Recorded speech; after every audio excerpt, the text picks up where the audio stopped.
welcome back, or if you're new, welcome to my channel. My name is Hannah and I live in Los Angeles with my husband Alex and our dog Kaboom. This is my third ever vlog. I posted my first vlog 2 weeks ago now, and then last week was my first travel vlog, and that was to Ojai. So now we are in our third vlog, and this is sort of gonna be like a patchwork quilt vlog. Essentially, I just am throwing in a bunch of footage that I've had from the past month or two since I started posting to YouTube. Since publishing my first video in the beginning of May, I have started trying to record more video, and so then I have just some random footage from the past couple of months up until last week. The footage that you just saw was essentially footage from mid-May or so up until a couple Sundays ago now. And then I have some additional footage from pretty much this time last week. I wanted to share it with you. I didn't want to just continue to sit on it, and I didn't want it essentially to go to waste. Like, I figure I have it, why not share it? So it is a little bit all over the place in terms of how I'm sharing it. So I am essentially doing two montages or vibey videos, if you will. And so I just started with one and then I'll end with the other. And I thought that I would just sit down, just talk to you for a little bit in between the two videos to just sort of break them up and to provide some context. So yeah, here we are. I had some like really gorgeous coral peonies, which are my favorite color of peonies. And you might be thinking like, Hannah, those have to be from the spring. Yes, absolutely. It is now July and those peonies were from May. And then there is a second bunch of peonies and those were from June. I wanted to make sure that they got their due though, because they were beautiful. If you recognize footage from Westwood, Alex and I did a walking tour toward the end of May of Westwood Village with Los Angeles Conservancy. We have done 3 of their 4 weekly tours. So we've done their historic downtown, their Art Deco, and their Union Station tours that they offer every week. The only one that we haven't done is the Theater District tour. And then they also offer monthly tours. So they do certain tours once a month instead of once a week. And we, in terms of their current offerings, we haven't done any of those tours yet. And then they will offer seasonal tours, and I highly recommend, if you're interested, in subscribing to their monthly emails, because then you'll find out when they're doing seasonal tours or just sort of special tours that will pop up, and they'll essentially just be one-offs some of the time where there's no guarantee that they're ever going to do it again. We did the most incredible tour with them. We did a tour of the historic Fox Lot, which is not open to the public, and it was just one day only, and I'm so grateful that we were not only able to get tickets, but that we went. It rained, so it was definitely not ideal weather, but it was certainly not a day to be missed. So I'm really glad that we braved the rain, which, you know, is a big deal here in LA to go out in the rain. We actually had intended on doing, I think it was maybe toward the end of last year, the Conservancy did a Westwood walking tour, presumably the same one, but it was raining and we didn't want to walk around in the rain. This time around, we had full on May gray. So if you're not familiar, here in Southern California, there is this weather phenomenon called May gray, and it extends into June, so then there's June gloom. So May gray and June gloom. It's a weather phenomenon characterized by persistent morning fog, low clouds, and overcast skies. It occurs when cool, moist air from the Pacific Ocean gets trapped under a layer of warmer air that creates a marine layer that lingers over the coast. And so typically it will burn off, giving way to sunshine either like late morning or early afternoon. So it's not for the whole day, but most days in May and June begin with overcast skies. People always just have to be reminded that this happens every year. And I think it's because, at least here in LA and all of Southern California, we're used to having better weather year round than most places in the United States. And so then when all of the other states start to have nice weather in May and June, here in LA and in Southern California, we have these like dreary mornings, but thankfully it doesn't stay that way the entire day. But it's not always the best way to start the day, but it's just sort of the price we pay for having generally gorgeous weather year round. So when we did the walking tour of Westwood with Los Angeles Conservancy, it was full on May gray. So the skies were completely overcast, which was great for the actual walking and standing outside aspect of the tour. But then if you are like myself and want to take some nice photos and video, it's not great weather because like it's just not the best lighting. I'm just really trying to embrace imperfection. I'm just trying to roll with it, and I was like, I'm not gonna just delete all this footage just because the skies are overcast. I'm just gonna pop in the footage. And if anything too, I find with tours, I love a tour, but especially if it's a walking tour where I could go back and do it on my own and take photos, like I would prefer to go back to do it at my own pace, because I feel like a lot of times I could absolutely linger and try to get the best shot possible. I don't want to hold anyone back, and I don't want to be that person that's holding the group up. So I will just forego spending the time taking those extra photos or like trying to set up the perfect shot. I will race to not be the last one holding up the group, but I want to go back and take the nice photos. Now at least I know quite a bit of the history and also like where there are great spots to get some good video and photos. Yeah, we had a great time on the tour, learned a lot. Westwood Village is so cool. I highly recommend just walking around, and I definitely want to go back, especially now that it's the summer, so there aren't as many UCLA students milling about. It's much more chill. Alex and I still have not been to the Hammer Museum, so we definitely want to go there. I would love to take you there, but then also just like go back to Westwood Village to walk around, and I want to try to do that this summer. Every summer we say that we're gonna go,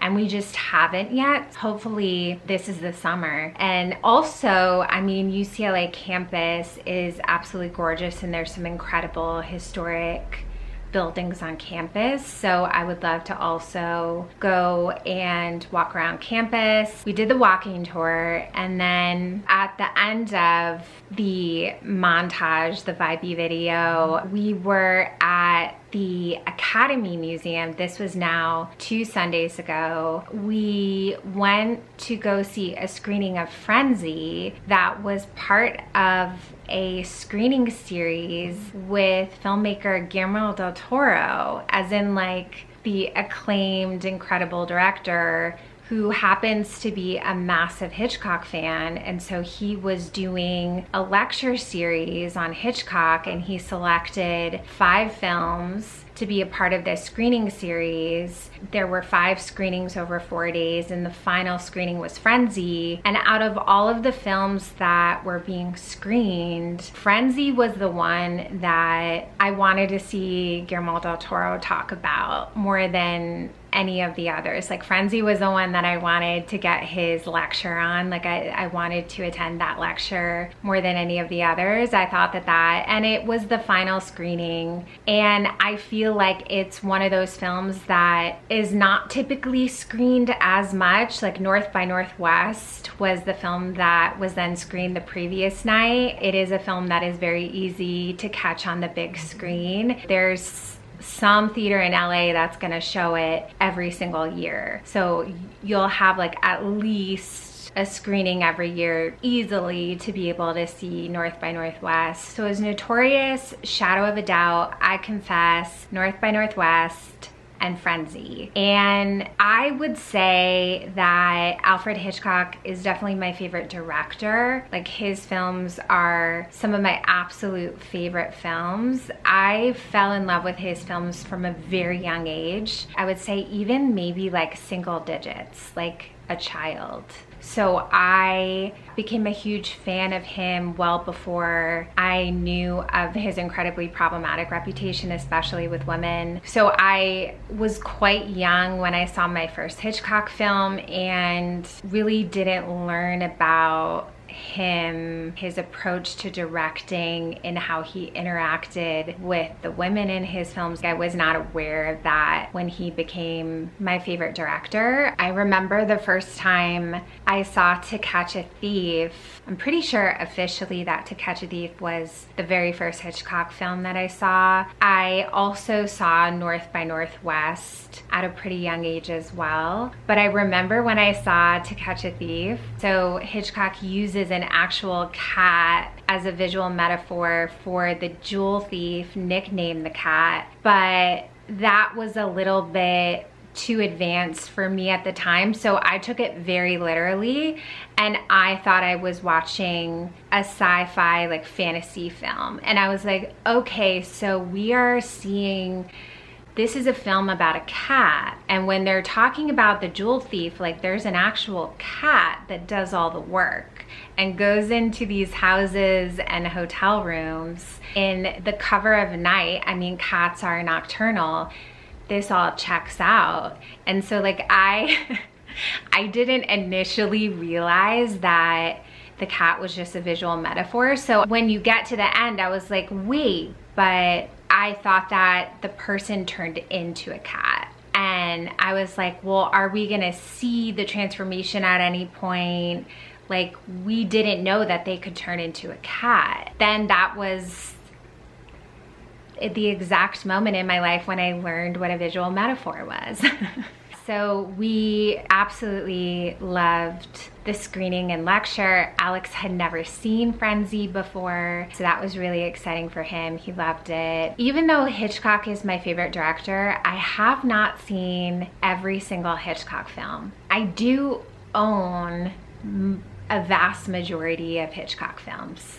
I think at this point I may own like all but a handful, and yet I'm not rushing going through the rest of his filmography of films that I haven't seen, because then like it's kind of like not wanting to finish a book. It's like there's just like films from certain directors or actors or films from a specific time period where, you know, once you're through the list, there aren't going to be any new ones to look forward to in terms of films from yesteryear and films from people who have passed. And once you've seen all of their films, then that's it. You know, once you've finished a book, then, you know, you can reread it, but you can't read it for the first time. And it's like you can't see a film again for the first time. I don't think I've seen Shadow of a Doubt. I mean, according to my Letterboxd, which I only use Letterboxd to be able to track like what I have and have not seen, because the more films that I've seen, I don't even write reviews, although I know I probably should write something. I don't want to go on a whole tangent, but I was a cinema studies major in college, and my professors would tell everyone to not only keep track of the films that you've seen, but then to write some sort of, even if it's just like a little blurb, like a sentence about the film, so that you can jog your memory. And I was, of course, I was so young then, and I was like, what are you talking about? Like, I will always remember every film that I've seen. And it's like, yeah, obviously as you get older, it's harder to remember things, but like also you're just storing more and more and more information. And so it's the same thing. I have a Goodreads account and I don't do reviews. It's solely to track all of the mystery thrillers that I read, because I read so many of them, and I have full on forgotten that I've read books. And if it wasn't for my Goodreads account, I would just be rereading so many books, and then at some point into the book, there's gonna be something that jogs my memory, and then I'm like, wait, I've read this. And there's just too many books where I just can't be rereading books that I've forgotten that I've read. Like, I wanna reread a book that I know that I've loved, that I wanna read again, but I don't wanna like reread a book, especially because then that probably means that it was like rather forgettable. But then at a certain point, I remember, and then I'm like, oh gosh, okay. I just wasted half a day, but anyway, so yeah, so we went to the Academy Museum for the screening. We were not able to go earlier than we did, so we just had enough time to go straight to the screening. Also, we wanted to go to the La Brea Tar Pits because the museum at the La Brea Tar Pits, it is now closed. It is undergoing a 2-year renovation. And so we had been before, but we wanted to go before it closed. We also wanted to go back to the Academy Museum. Just like Alfred Hitchcock has historically been my favorite director, Jaws has historically been my favorite film. And this is now for like decades. It's been my favorite film. And the Academy Museum currently has a Jaws exhibition on view, and it is closing before the end of the month. When it first opened back in mid-September of last year, I thought that it would be best to go in the summer before it closed, because it is a summertime film, and ideally sometime around July 4th. So it just worked out that we wanted to go to the Tar Pits, to the museum, before it closed for renovations. So we saw it during the timeline of the film itself, like leading up to July 4th is when we ended up seeing the exhibition. So it was very appropriate. I was very pleased with the scheduling of how it came together. And then after we saw the exhibition, we headed down a floor to catch the Barbie to ANNA KARENINA exhibition, as well as the Marilyn Monroe Hollywood Icon exhibition. I absolutely love Marilyn Monroe. Always have, always will. I just feel like she was so misunderstood and just like a profoundly deep person, so magnetic. I love her so much. Yeah, so we had an amazing time at the Tar Pits, at the museum. It was quite crowded, I feel like, because not only was it summer, but it was the last week that the museum was open when we were there. So I think everyone was heading there to get a visit in before the closure. If you're not familiar, the La Brea Tar Pits are one of the world's most famous fossil localities. So it is the world's only active urban ice age excavation site. So it is the only one in the world. You can see the actual tar pits, like they're still bubbling. So you can like go and see the tar pits, and then the museum has a lot of the fossils that were found in the pits. It is wild. And it all happened here in LA. It's just really mind-blowing to think about LA during the Ice Age. And it's pretty bleak in terms of like the actual tar pits, and then why there are all these fossils there is that all these animals died in the tar pits because they couldn't move because they were trapped in the tar. It's awful. It really bums me out. It's quite sad and violent, but at the same time, it is pretty cool. I can't deny that. The pits themselves are still accessible. So even though the museum is closed for renovations, like you can still go check out the actual pits and walk around the area. And then LACMA is pretty much next door, as is the Academy Museum. Outside, which you can still visit, that's where they are currently uncovering fossils. So they are like constantly finding new fossils still, which is just so wild. It's still an active site and they're, you know, still finding stuff. The tar's still going, still bubbling. So it's like very, very cool when you really think about it. Maybe just upon your initial glance, like it doesn't look that exciting because it's just a pit of tar, but it's legitimately very cool. Definitely kid friendly for sure.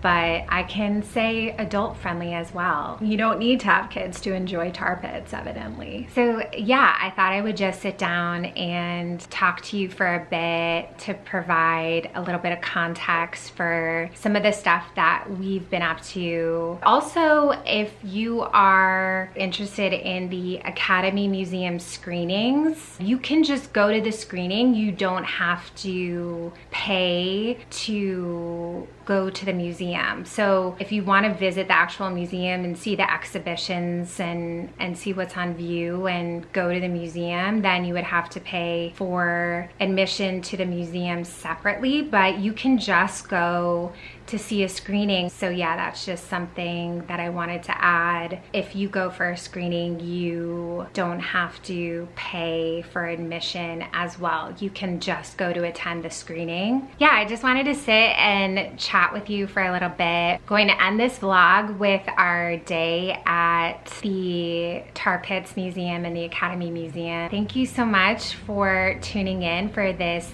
third vlog here on my channel, and as always, I am so grateful for any and all support. So whether it's watching this vlog or liking this video or leaving a comment or subscribing, thank you so much, and until next time.